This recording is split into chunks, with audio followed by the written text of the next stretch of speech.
여러분, 프레이밍 심장 연구라는 이야기를 들어보신 적이 있습니까? 이 연구는 의료계에서 매우 유명한 조사 연구인데요.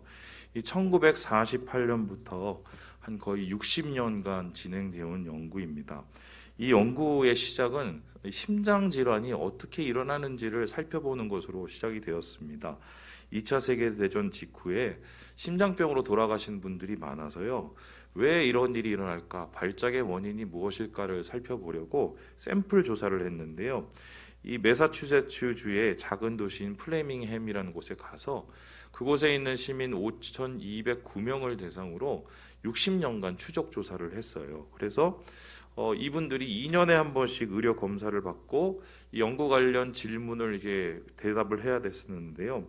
이러면서 참가자의 아들, 딸, 손자, 손녀 뭐 이렇게 내려오면서 어떻게 심장 질환이 우리 가운데 발작이 되고 나타나고 영향을 주는지를 보게 된 연구입니다. 그런데 이 연구를 하다가 이 학자들이 알게 된 사실이 하나가 있었는데요. 심장 질환과 우리의 그 심리 상태, 특별히 우울증이라든가 외로움이라든가 스트레스, 이것이 깊은 관계가 있다는 것이었습니다. 그래서 이 프레밍햄 심장 연구는 심장 연구를 이제 넘어서기 시작을 하는데요. 심장병과 관련된 심리 상태, 그리고 이 심리 상태가 우리의 공동체와 우리의 삶에 어떤 영향을 주는지, 이런 연구로 발전이 됩니다. 특별히 이제 하버드 의대의 이 사회학자인 니콜라스 크리스타키스라는 교수가 이런 것을 조사하게 되는데요. 저기 보이는 저 수치요, 52, 15.3, 저게 뭐냐면요, 사람들이 한 사람이 다른 사람에게 주는 영향력을 실험을 하는 건데요. 외롭고 불안하고 괴롭고 어렵고 뭐 이런 영향을 주는 영향과 반대로 행복하고 기쁘고 좋고 이런 좋은 긍정적인 영향을 주는 것을 비교를 해봤어요. 그 비교를 해봤더니 한쪽은 52%, 한쪽은 15.3%. 그러니까 한 사람이 우울하면 다른 한 사람도 우울해지는 퍼센테이지와 한 사람이 행복해져서 다른 사람이 행복해지는 퍼센테이지가 이렇게 다르다는 것입니다. 그렇다면 제가 질문을 해보겠습니다. 52%가 긍정적인 영향일까요? 부정적인 영향일까요? 어디일 것 같아요? 모르겠어요? 부정적인 영향이에요. 나쁜 말, 나쁜 생각, 나쁜 심리, 나쁜 마음, 그리고 우리의 외로움, 우울증, 이런 게 훨씬 더 쉽게 전파가 된다는 것을 알게 됩니다. 그리고는 이러한 여러 말들과 생각이 공유가 될 때 우리의 신체가 나빠져서 그것 때문에 심장병이 더 악화가 된다는 것을 이 연구를 통해서 증명하게 된 것입니다. 그래서요, 이렇듯 우리 인간은 서로 관계가 얽혀져 있기 때문에 한 사람의 영향력, 그 사람이 다른 사람에게 긍정적인 영향도 줄 수 있지만 부정적인 영향을 더 크게 줄 수 있다. 이것이 밝혀진 조사가 바로 프레이밍햄 심장 연구입니다. 여러분, 그렇습니다. 오늘날 많은 사람들을 살펴보면은 정말 이러한 외로움과 부정적인 이야기들을 하시는 분들이 많이 있습니다. 반대로 행복하다, 기쁘다, 이런 얘기를 하시는 분들은 점점 줄어들고 있는데요. 우리 나라의 이 지금 상태는, 심리 상태는 어느 정도일까? 이거 수치를 알아볼 수 있는 조사가 있었습니다. 2020년에 이 OECD가 발표한 이 삶의 질이라는 연구가 있었어요. 보여주시죠. 이거는 이제 회원국마다 국민의 생활 수준과 그다음에 삶의 행복도를 조사한 것인데요. 보시다시피 우리나라가 거의 최하위권입니다. 작년에 좀 좋아지기는 했으나 그래도 지금 여전히 최하위권에서 벗어나지 못하고 있어요. 왜 조금 좋아졌나 했더니 터키니 이런 나라들이 최근에 OECD에 새로 가입하면서 우리 밑에 깔린 거죠. 그러니까 실제로 크게 나아지지 않았다는 것입니다. 그런데 신기한 것은 저기 옆에서 보는 그래프를 보면요, 빨간 그래프가 올라가죠, 상승을 하죠. 저 그래프가 뭐냐면 우리 국민 총생산 지수예요. GDP라고 하죠. 뭐 3만 불이 넘었느니 뭐 이런 얘기를 하는데 가파르게 상승하고 있습니다. 우리 사회가 경제적으로 계속 번영하고 있다는 것인데요. 그런데 반대로 저 파란 그래프를 보세요. 어느 정도 성장을 하다가 정체되고 있죠. 그 정체된 저 그래프가 뭐냐면 바로 삶의 질, 당신은 삶의 행복을 느낍니까? 만족합니까?를 물어보는 삶의 행복도를 나타내는 것이었습니다. 그래서 이 UN 세계 행복 보고서에 따르면 이런 건데요.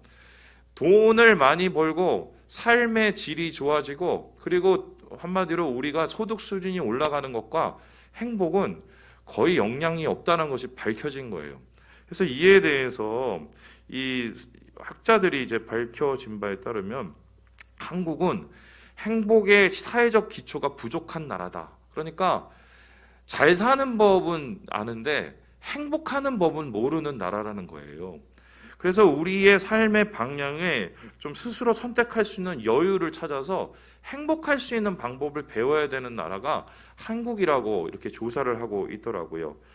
그도 그럴 것이, 최근에 인터넷 댓글을 살펴보면 여러분 부정적인 말들이 대부분입니다.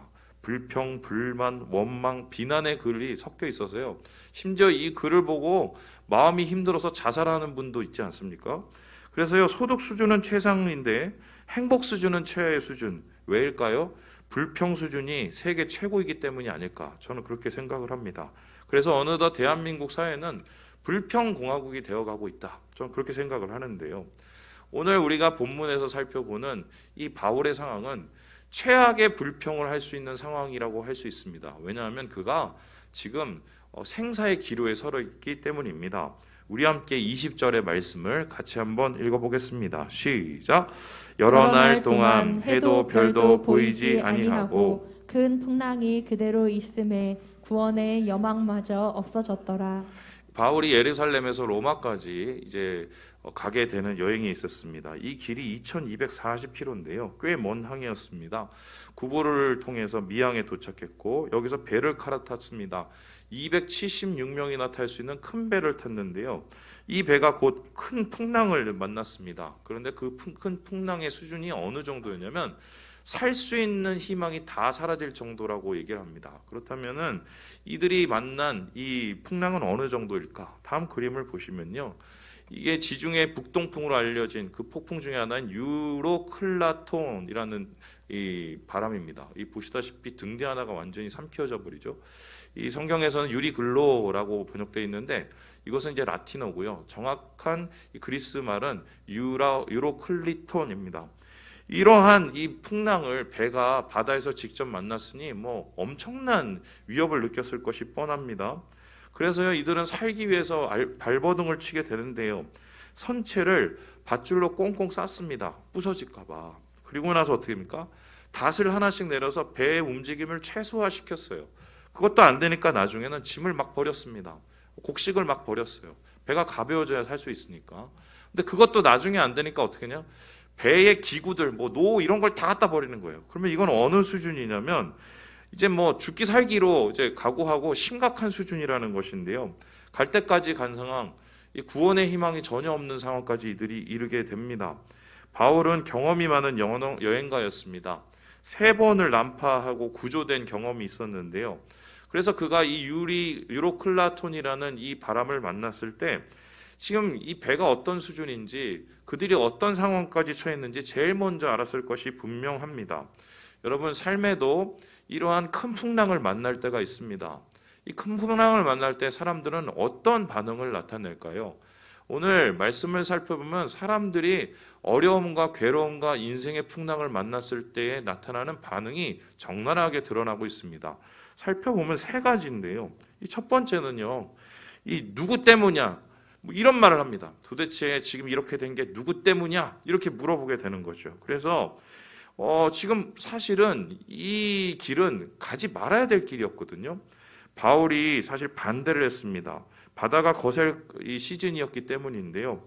그런데 백부장, 이 리더는 바울의 말을 듣지도 않고 선장의 말을 듣고 그냥 가는 것을 강행했습니다. 그래서 이게 죽게 된 거죠. 그렇다면은 지금 이러한 풍랑이 닥쳤을 때 제일 먼저 하는 게 네 때문에 이렇게 됐어. 비난과 비판의 화살을 먼저 던지는 게 일반 사람들의 모습입니다. 뿐만 아니라 두 번째로 나타난 이 불평의 소리들은요, 바로 절망의 소리죠. 그래봤자 소용없어 라는 겁니다. 그래서 여기 보니까요, 살 희망이 없어진 거예요. 여러분 앞에서 보셨듯이 절망적인 상황과 절망적인 감정들은 52%로 이렇게 전염이 돼요. 지금 이 배 안에는 심각한 상황들이라는 마음을 깨닫고 절망적인 생각들이 모든 사람들에게 퍼지게 됩니다. 결국 살 생각보다 죽을 생각에 빠지게 되는데요. 결국 이렇게 된 끝에 사람들의 본능이 스물스물 올라옵니다. 그리고 나서 뭘 합니까? 아유, 너는 모르겠고 나라도 살고 보자. 나부터 살고 보자. 이런 이기적인 모습들이 드러나게 되는데요. 선원들은 몰래 거룻배, 그러니까 조그만 배를 내려갖고 도망가려고 했습니다. 그리고 사람들 다 내팽개치려고 하죠. 심지어 상황이 어려워지자 죄수들을 죽이려고 합니다. 이유는요, 괜히 놓쳤다가 자기가 해를 볼까봐 자기중심적인 매우 이기적인 모습을 보이는 거예요. 그래서요, 이러한 불안의 언어들은 이들이 가지고 있는 공포를 더 크게 만들었고 이곳을 거의 지옥바닥처럼 만든 지금 그런 상황이 벌어지고 있는 것입니다. 제가 이 목회를 하면은 이런저런 분을 많이 만납니다. 그런데 어떤 분 만날 때 이런 분들이 있어요. 아유, 목사님 그거 안 돼요. 해봤자 그냥 소용없어요. 그냥 내비둬요. 되는 소리보다 안 되는 소리를 정말 많이 하시고 먼저 하시는 분들이 있습니다. 남 탓, 불평, 원망, 이것이 입에 그냥 달고 멈춰지지 않는 분들이 있어요. 저는 그분들을 잘 압니다. 그분들이 왜 그런 말을 하는지도 잘 압니다. 왜냐하면 한때 제가 그런 사람이었기 때문입니다. 부정적인 말들로 입술을 채우는 이유가 무엇일까요? 이미 실패를 많이 해봤기 때문입니다. 그래서 실패해 보니까 상처를 많이 받았던 것입니다. 그래서 안 된다고 얘기를 먼저 하는 이유는 다시 실패하기 싫어서 그런 거고, 다시 상처받기 싫어서 미리 준비를 하고 있는 것입니다. 상처받을 준비를 하는 거죠. 그래서 일종의 자기 보호 본능, 이 방어벽을 세우는 것인데요. 오늘 지금 이들이 풍랑을 만났을 때, 이러한 부정적인 언어로 가득 찼을 때, 이 끝은 우리가 보나마나 세상으로 따지자면 한마디로 쫑이에요. 그런데 오늘 이 이야기가 전혀 딴판의 결과로 흘러가게 됩니다. 우리 함께 36절, 37절 말씀을 같이 한번 읽어보겠습니다. 시작. 그들도 다 안심하고 받아 먹으니 배에 있는 우리의 수는 전부 276명이더라. 지금 배에 276명이 탔대요. 그런데 그 모든 사람들이 안심했다고 얘기를 합니다. 여기서 안심했다는 이 말이 이 헬라어로 유디모스라는 단어인데요. 이게 기분이 좋아졌다, 용기가 생겼다, 친절해졌다. 여러분, 이게 말이 돼요? 좌절하고 절망하고 불평하고 원망하고 그것이 가득 찬 언어가 어떻게 이 순식간에 안심했다, 기분이 좋아졌다, 담대해졌다, 친절해졌다, 기운을 냈다, 이런 말로 바뀌어질 수 있었을까요? 여기에는 이 한 사람의 영향력이 존재합니다. 바로 바울이라는 사람이 이 불만의 언어들, 불평의 언어들, 원망의 분위기를 완전히 평안의 언어로, 희망의 언어로, 그리고 변화의 언어로 바꿀 수 있는 그러한 힘을 내게 되는 것인데요. 오늘 저는 여러분과 함께 어떻게 바울이 이것을 했을까? 어떻게 바울이 불안에서 평안으로 변화시킬 수 있을까? 이 힘의 비결을 함께 살펴보려고 합니다. 우리 함께 첫 번째를 같이 한번 읽어보겠습니다. 시작. 감사의 기도. 바울이 불안에서 평안으로 바꿀 수 있었던 그 동력은 감사의 기도 때문이었다고 성경이 이야기하고 있습니다. 우리 함께 35절의 말씀을 읽어보겠습니다. 시작. 떡을 가져다가 모든 사람 앞에서 하나님께 축사하고 떼어 먹기를 시작하매. 지금 이 배는요, 당시 배 구조를 보면 원룸입니다. 한마디로 완전 개방형이에요. 그래서 한 사람 한 사람이 뭘 하고 있는지 정확하게 다 볼 수 있었습니다. 지금 바울이 떡을 떼고 축사를 한다고 그러는데요. 모두가 그것을 바라보고 있었습니다. 특별히 바울은 이 풍랑의 위기 속에서 하나님께 축사했다고 말합니다. 이 모습을 270명이 다 목격한 것인데요. 특별히 이 축사했다는 이 단어, 우리가 주의 깊게 볼 필요가 있습니다. 다음에서 보시다시피 유카리스테오라는 단어입니다. 근데 이 단어는 뭐냐면요, 감사하다, 감사 기도를 드리다라는 것입니다. 여러분, 제일 먼저 죽음의 위기와 제일 먼저 이 어려움에 처했을 때 바울이 제일 먼저 한 게 뭐냐면 감사의 기도를 올려드린 거래요. 갑작스러운 감사 기도, 이해할 수 없죠. 왜입니까? 지금 바울이 처한 상황은 불평하고 불안하고 불신할 수 있는 상황이기 때문입니다. 그런데 그는 감사를 했습니다. 그 이유는 무엇일까요? 같은 사건이지만 다른 시각으로 바라봤기 때문인데요. 즉 바울의 눈에는 사람들이 보이지 못하는 것을 보는 능력이 있었어요. 그것은 바로 하나님의 시각이었습니다. 그는 지금 로마로 압송되었습니다. 예루살렘에서 억울하게 체포되어서 로마로 압송되니 얼마나 마음이 힘들었겠습니까? 그의 옆에는 백부장 율리오라는 사람과 병사들이 매일 따라다니면서 그를 감시했어요. 그래서 이것은 어떻게 보면 그에게 굉장히 족쇄가 될 수 있었습니다. 근데 그는 거기서 그 시각에 머물지 않고 하나님의 시각으로 바라봤습니다. 달리 보면 이 따라다니는 사람 로마로의 압송은 하나님이 보호하시는 손길이었다는 것을 알게 됩니다. 예루살렘에는 바울을 죽이기 전에 내가 먹지도 않겠다, 마시지도 않겠다고 맹세한 열혈 안티팬이 40명 이상이나 있었습니다. 만일 바울이 풀려나서 로마로 압송되지 않았으면 이들의 손에 어떻게 되지 못해도 장담할 수 없는 상황이었죠. 그런데 바울은 오히려 이러한 상황 속에서 압송을 당하면서 100명의 군사의 보호를 받으면서 갈 수 있었다고 그는 바라봤던 거예요. 두 번째로 그는 지금 압송 중에 풍랑을 당하지 않습니까? 그래도 가는 길은 편해야 되는데 죽을 만한 풍랑을 당했으니 이건 뭐 굉장히 힘들죠. 그런데 이것도 바울은 달리 보기 시작했어요. 감사의 제목으로 보는데요. 풍랑 속에서 선원들은 모두 바울의 지시를 따르게 됩니다. 바울은 죄수였다가 리더로 변하게 되는데요. 왜냐하면 하나님의 진리와 생명의 말이 그를 통해서 전해졌기 때문이에요. 그리고 바울을 통해서 풍랑에서 살아납니다. 이를 통해서 배 안에 있는 모든 사람은 하나님을 경험하게 되고 바울은 하나님을 전하는 이 메신저의 역할을 감당하게 된 거예요. 달리 본 거예요.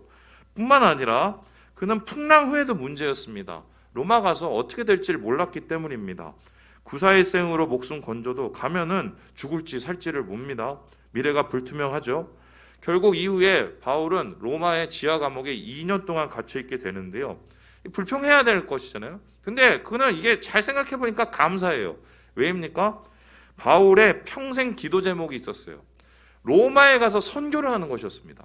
그런데 바울이 로마에 갔더니 감옥에 있었지만 그의 소식을 듣고 많은 사람들이 그의 처소로 몰려오기 시작합니다. 그에게서 예수 그리스도의 음성을 듣습니다.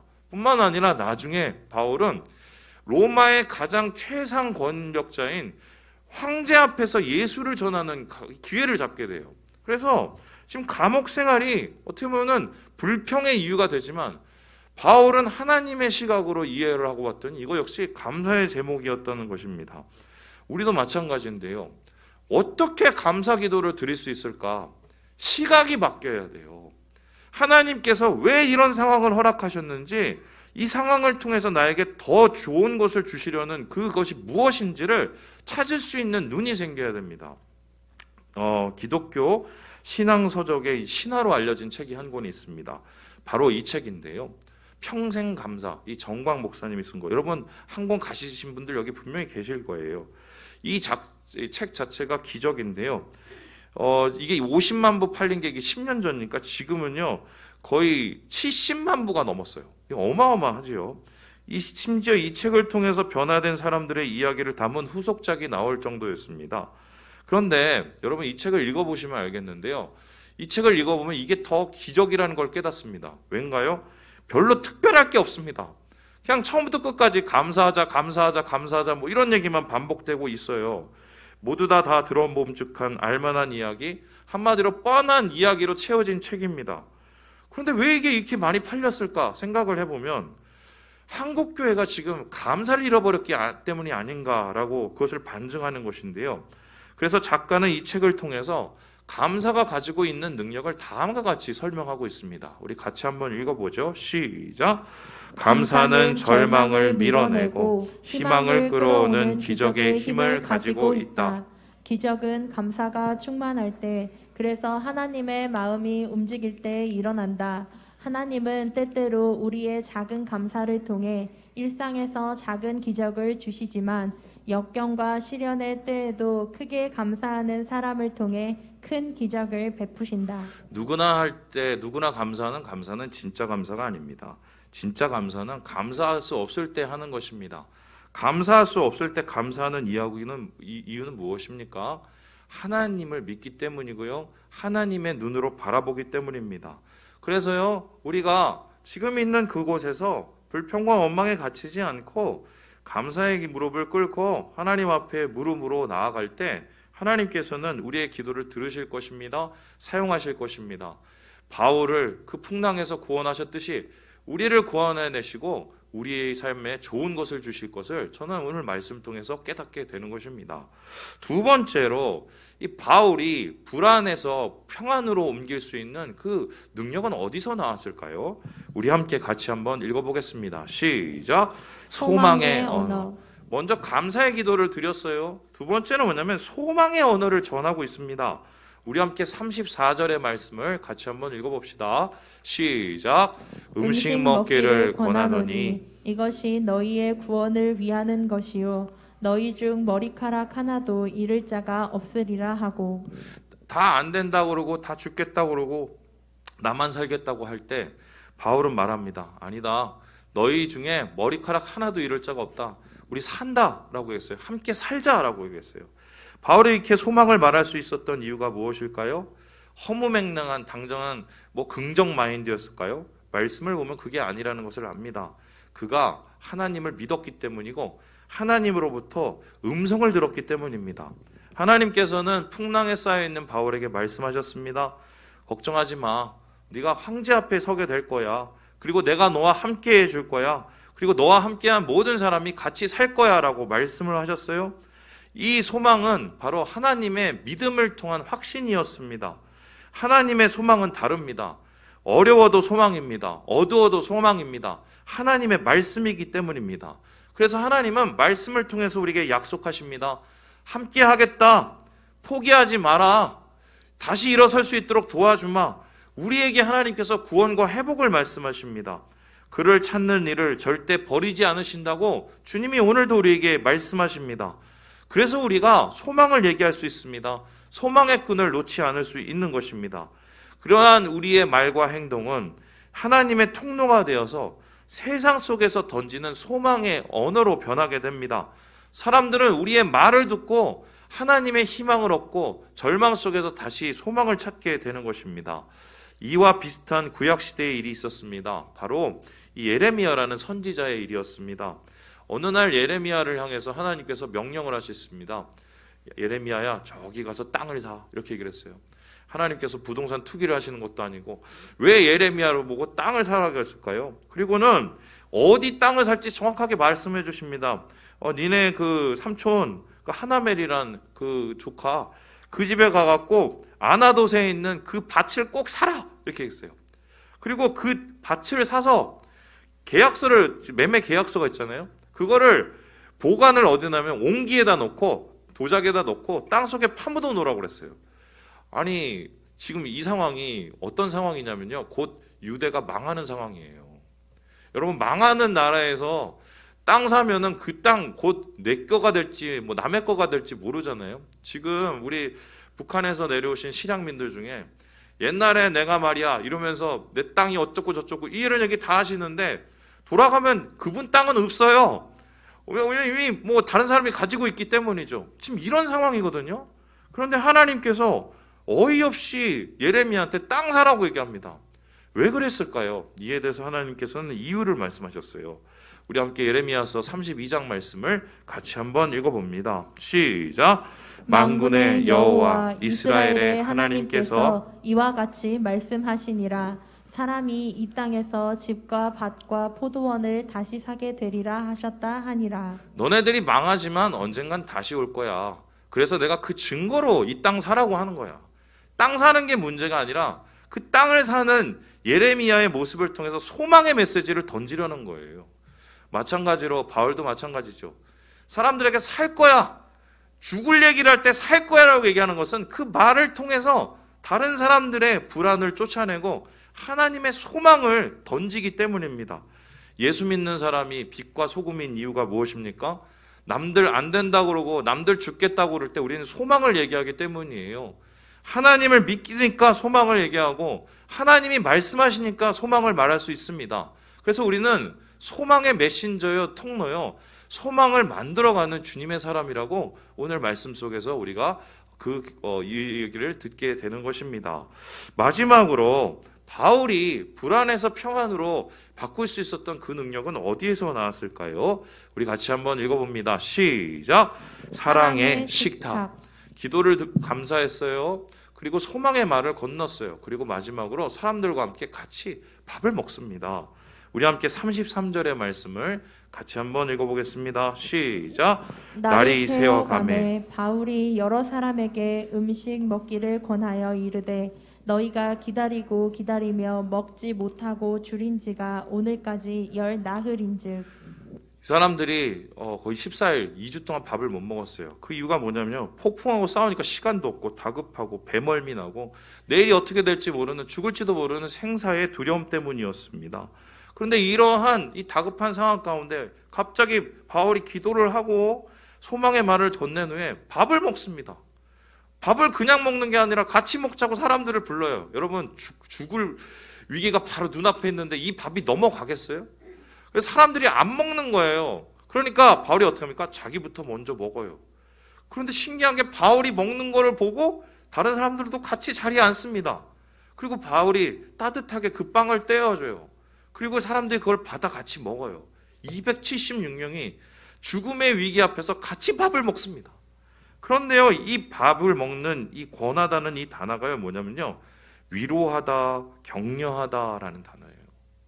그러니까 지금 바울은요, 단순히 밥 먹는 거로 끝난 게 아니라 함께 먹고 마셔서 사람들의 마음을 위로하고 있는 거예요. 그래서 이 식탁은 사랑의 식탁이며 위로의 식탁이었는데요. 왜 바울은 하필이면 같이 먹자고 했을까? 이 사건 이후의 일을 보면 아는데 곧 이 배가 빠개지게 되고요. 그리고 사람들이 여기서 탈출하려고 힘을 내어서 해변까지 수영을 해야 됐어요. 그러니까 바울이 밥 먹자고 한 이유는 그 밥 먹고 힘내서 살게 하는 거예요. 그래서 저 지금 해변으로 달아나서 우리 함께 다 살자고 힘든 어려움 속에서 마지막 도전을 위한 힘을 이 사람들에게 나눠주고 있었던 것입니다. 그래서요, 이 음식을 먹고 난 사람들은 배에서 탈출할 수 있는 힘을 얻었고요. 결국 276명이 모두가 살아나게 됩니다. 여러분, 교회가 해야 될 일이 무엇일까요? 이런 사랑의 식탁을 나누는 거예요. 위로의 식탁을 나누는 거예요. 나부터 위로받고 그 위로를 나눠서 주변에 있는 사람 속에, 풍랑 속에 있는 사람들을 주의 따스함으로 모을 수 있는 게 이게 교회가 해야 될 일이 아닙니까? 이에 대해서 이 바울은 고린도 후서에 다음과 같이 이야기를 하고 있습니다. 같이 한번 읽어볼까요? 시작. 우리의 모든 환난 중에서 우리를 위로하사 우리로 하여금 하나님께 받는 위로로서 모든 환난 중에 있는 자들을 능히 위로하게 하시는 이시로다. 내가 위로받는 것을 통해서 다른 사람을 위로한대요. 여러분, 예전에는 교회에 딱 이러면 뭔가 새로운 것이 많은 문화 충전소였어요. 그래서 사람들이 교회 와서 세상 문화에 앞선 문화를 바라보기 위해서 많이 모였습니다. 이게 대표적인 게 여러분 어렸을 때 하셨던 문학의 밤이었어요. 문학의 밤 할 때 무슨 고등학교, 무슨 교회 다 모여갖고 그래서 연애하고 막 그랬잖아요. 이게 교회가 이 문화의 장소였습니다. 그런데 지금은 세상 문화 따라잡기 힘든 상황이 되었습니다. 그러면 교회는 이제 뭘 해야 될까요? 세상에 없는 것, 하지만 꼭 필요한 것을 전하는 곳이 되어야 되지 않을까? 저는 오늘날 우리가 사는 이 세상에 주님께서 말씀하시는 그 꼭 필요한 것은 바로 따스함이라고 생각해요. 사랑의 식탁을 나누는 거죠. 위로의 식탁을 나누는 거죠. 그래서 힘들고 어렵고 괴로운 분들에게 살만한 이유들을 전해주는 겁니다.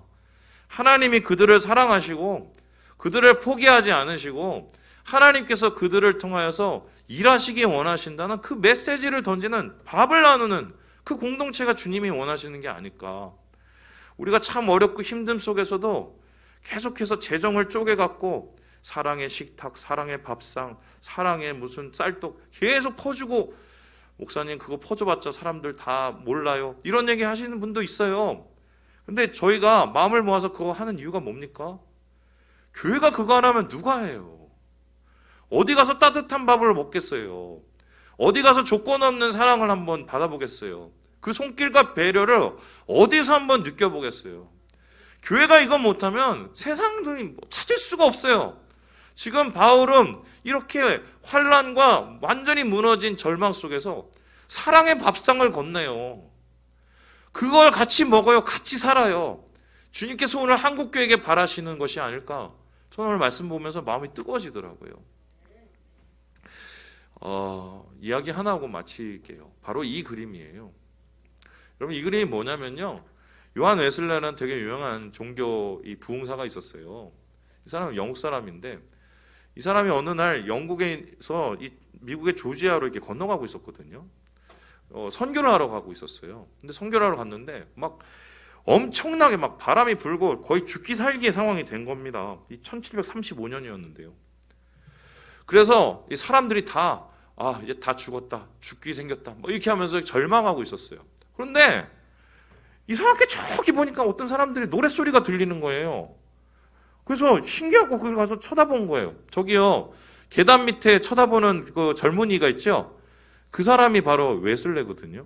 뭐 하나 봤더니 26명의 사람들이 모여서 감사 찬송을 하고 시편을 읽고 서로 감사 기도를 올려드리는 거예요. 이 신기하고 그게 도대체 뭘 하지?